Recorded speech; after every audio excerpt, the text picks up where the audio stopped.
And now, it's time for another Dice Tower review with Tom Vasel.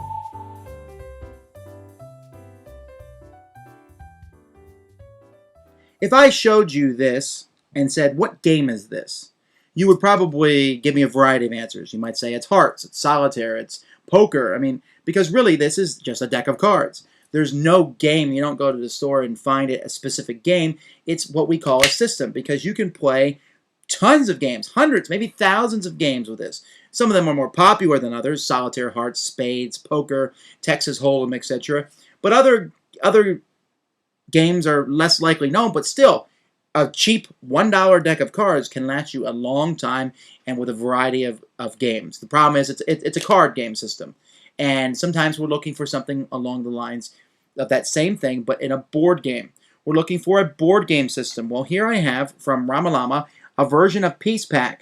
Piecepack was designed by James Kyle several years ago in an effort to produce basically what a deck of cards does, but for a board game, where all the components here can be used to play variety, hundreds of different games. So let's look at the components that comes in this version. Here we see basically what comes inside the box. It's a small wooden box, and there's many different Piecepack sets. This is just one of them, and this is the one I'm talking about today. This one was done with some wooden etching into basically a bunch of wooden pieces.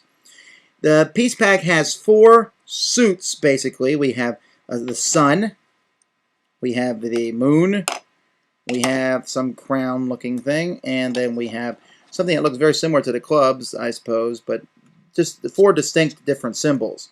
These 4 symbols are shown on a pawn that matches each kind, and there's also a number cube that matches each type. This number cube has a null side, which is nothing, and then the ace, the 1, and 2, 3, 4, and 5.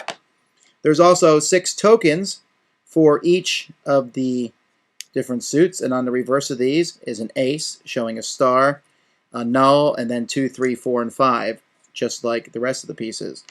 And then there is a set of cards or tiles. Again, the one I showed you here is the ace, but there's also the null, the 4, the 2, 3, and 5, and there's the null. On the back of tiles is a grid. This is basically the back of a tile, and this can be used to build a board, or it's just used as the back so that these can be used as cards. Let me show you an example setup of a game.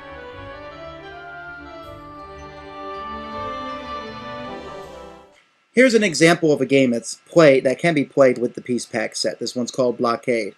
In it, you see this grid here, and one player, it's a 2-player game. One player is in charge of the pawns, the other player is in charge of the tokens. On the pawn person's turn, they can move any single pawn as far as they want in one direction, like a queen in chess.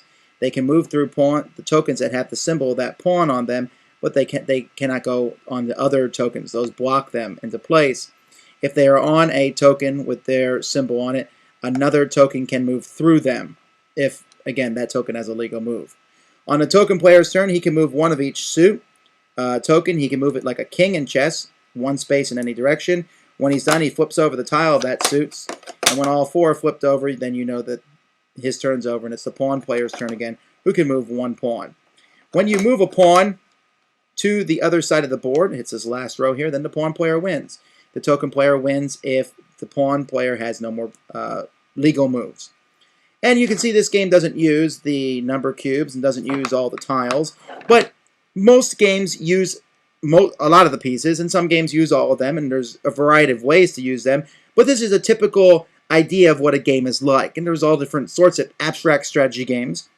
Usually the Piecepack is good enough, although sometimes they will require things like dice or dominoes, or maybe even pieces from another system, the Ice House set. And I actually like games that use the Ice House pieces, pyramid pieces, because they really add a dash of color. They fit very well on these squares here. So there's a lot of different variety of games, and this is a pretty good one.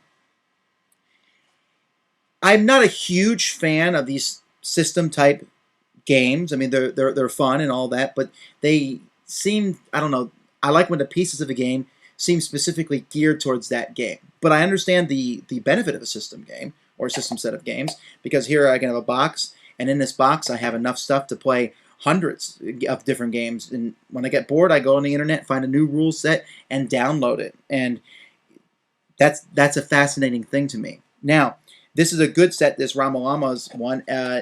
You can see the box here. The lid slides on and off. All the pieces fit inside. The only negative thing I would say about this set is that usually each suit of Piecepack has a color associated with the symbol, and there's no color in this set, which in some sense people are going to enjoy because it gives it a kind of an antique feel.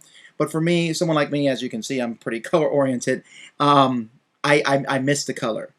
I can get it by adding in the Ice House pieces, but not every game needs those, and a lot of them just use these pieces. But the pieces are very well designed, and like I said, it has this elegant exterior. I don't know, this very nice feel to it. So, is the Piecepack system for you? That depends. Do you want this wall of games behind me with all these different games? Then this might get lost in the shuffle. But if you're looking for only a few games and you're looking for something that you can play all the time in a variety of different ways, especially many abstract games that have a lot of strategy with very little luck, then this may be something that you're looking for, the Piecepack version here. And so if that's what you're looking for, then I recommend that you try this out. Thanks for joining us today. For more written, audio, and video reviews, as well as the #1 board game podcast, check out the website at www.thedicetower.com. Until then, this is Eric Summerer, and you've been watching The Dice Tower.